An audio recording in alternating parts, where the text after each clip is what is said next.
On a quiet afternoon in a small town, the sun hung low, casting long shadows across the empty streets. At a little gas station on the corner, a few cars pulled up here and there, the usual slow rhythm of everyday life.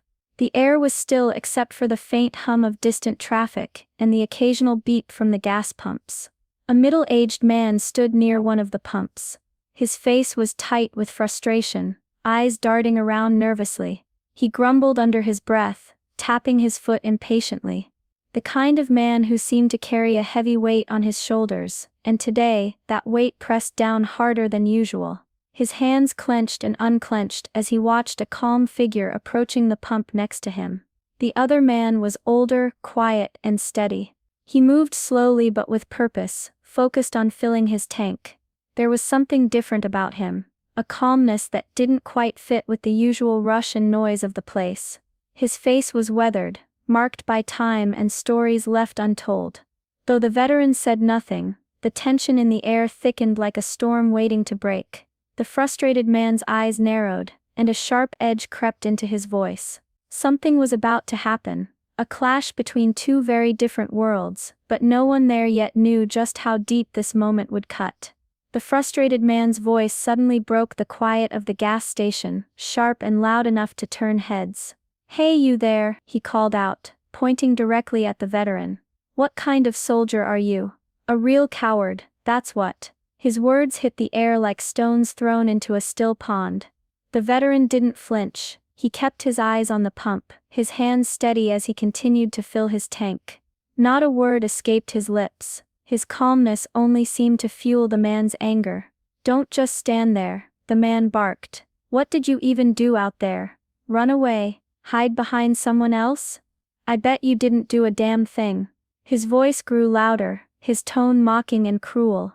A few other customers glanced over, curiosity turning into discomfort. Some whispered to one another, unsure if they should step in or keep their distance. The tension stretched tight in the small space around the pumps, heavy and thick. The veteran's jaw tightened just slightly. There was a flicker of something deeper in his eyes. Pain, yes, but also a sadness that ran far beneath the surface. His fingers tightened around the gas pump handle for a brief moment, but then relaxed again. He didn't shout back or try to defend himself. Instead, he seemed to carry the weight of the insult silently, as if it were an old wound reopening. His quiet strength was almost as loud as the man's anger. The contrast between them was stark, one full of fury and ignorance, the other holding a deep and steady pain that no one around him could see. The man sneered, stepping closer. "I'm sick of hearing people brag about their service. What real honor is there in running from battle? You call yourself a veteran? Sounds like a joke to me." For a moment the veteran looked up, his eyes locking with the man's. In them was a storm of memories, battles fought, and sacrifices made. But he said nothing. The silence hung heavy, almost daring the man to say more. The people nearby watched in silence, breath held, waiting. Would the veteran finally respond? Would he lash out or walk away? No one could tell yet. The air buzzed with anticipation. This was no ordinary confrontation, and the truth waiting to be revealed would shock them all. The veteran's eyes stayed locked on the angry man's, calm but steady. Slowly, almost deliberately, he reached up and began to roll up the sleeve of his shirt. The movement was quiet but charged with meaning, like a curtain about to be pulled back, revealing something the world wasn't expecting. As the fabric slid higher, a tattoo came into view on his forearm. It was large and detailed, a work of art etched deep into his skin. The design was a military emblem, the insignia of his unit, surrounded by dates and names carefully inked beneath it. At the center was a purple heart, shining in deep reds and purples, the symbol of sacrifice and courage under fire. Nearby was the faint outline of a Medal of Honor, a silent testament to bravery few could ever understand. For a moment the gas station seemed to hold its breath. The other customers stopped what they were doing, eyes wide, staring in stunned silence. The angry man's face shifted, confusion flickered there first, like he didn't quite understand what he was seeing. Then his expression hardened into embarrassment, as if he suddenly realized how wrong his words had been. And finally, fear crept in, making his skin pale and his hands tremble. The veteran's voice broke the silence, quiet but firm. "This," he said, nodding to the tattoo, "is more than just ink. Every name here belongs to a brother or sister I lost. These dates mark battles where many gave everything, some, their lives. This purple heart means I was wounded in service to my country. I didn't run. I fought, and I suffered alongside those who never came home." His words carried weight. They filled the empty spaces between the gas pumps, sinking into the hearts of everyone listening. The crowd shifted, their earlier discomfort turning into awe and respect. A flashback came to life in the veteran's mind, the roar of helicopters overhead, the sharp crack of gunfire, the heavy smoke that blurred everything. He remembered carrying a wounded friend through a burning field, the weight of his gear dragging him down but refusing to quit. He recalled nights spent in cold trenches, the quiet moments between battles when he thought about family and home. The tattoo wasn't just decoration, it was a story, a life etched in pain and honor. The angry man's voice faltered. "I didn't know," he whispered, his bravado stripped away. His eyes dropped to the ground, shame replacing anger. The fire in his voice was gone, replaced by a quiet sorrow. The veteran looked at him, not with anger, but with understanding. "It's easy to judge someone without knowing their story," he said softly. "But real courage isn't about shouting the loudest, it's about carrying your wounds and still standing tall." The man swallowed hard, his face wet with sweat, his fists unclenched, and the weight of his own ignorance seemed to press down on him. Around them, the gas station customers nodded slowly, some wiping tears from their eyes. The mood had shifted completely, from anger and insult to respect and quiet reverence. No one spoke for a moment, the silence filled with the unspoken truth: bravery isn't always loud. Sometimes, it's written on the skin and held deep in the heart.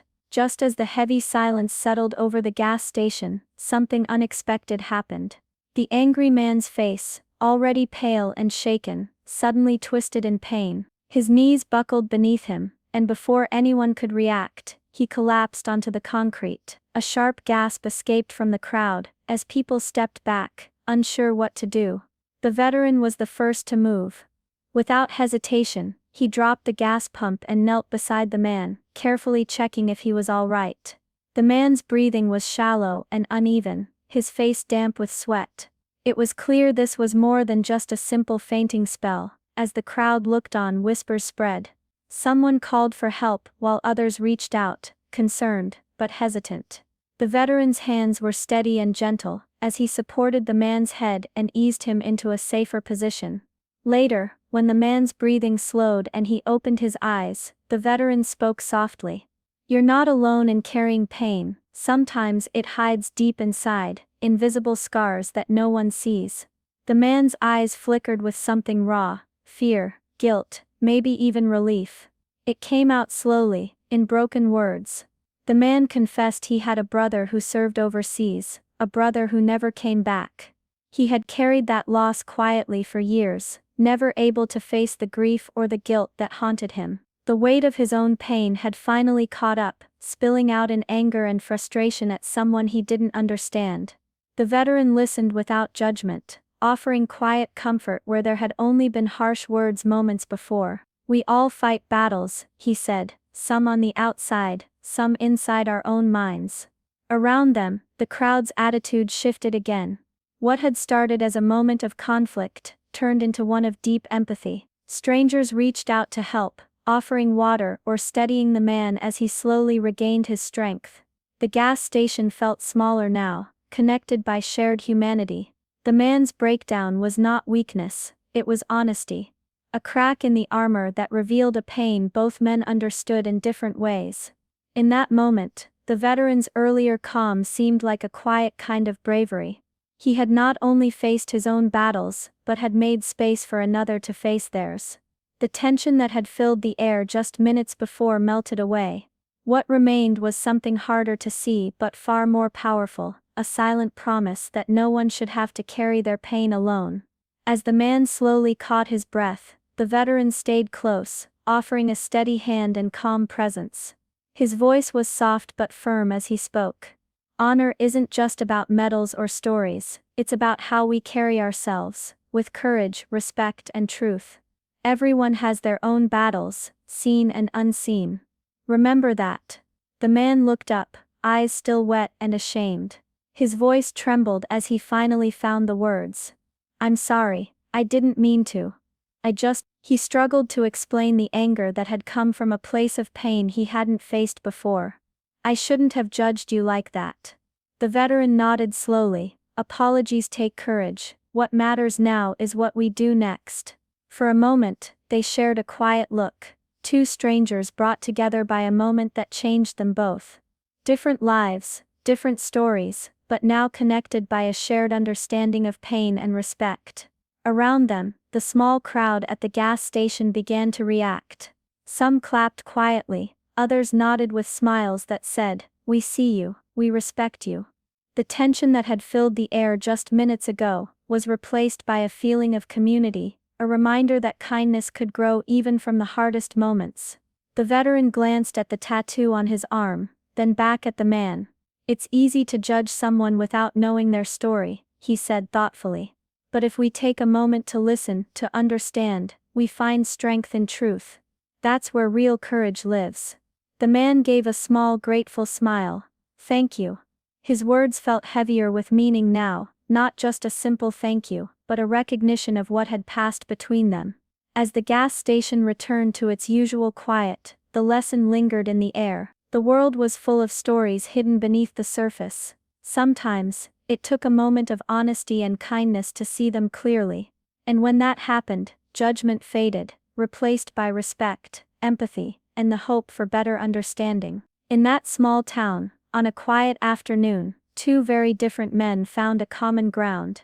A moment of anger turned into one of healing, and the power of kindness and truth showed just how deep respect could run, even in the most unexpected places. Veterans carry stories that most will never hear, battles fought not just on distant fields, but inside their hearts and minds.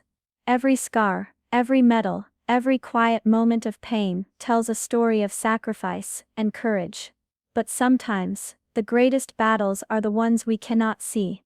Before we judge someone, it's worth remembering that behind every face is a story, a struggle, a loss, or a strength we might never understand. What if instead of anger or doubt, we chose kindness and respect? So next time you meet someone who seems quiet or broken, ask yourself, what battles are they fighting that I can't see? Maybe a little understanding is the first step toward real courage. How will you choose to see the people around you?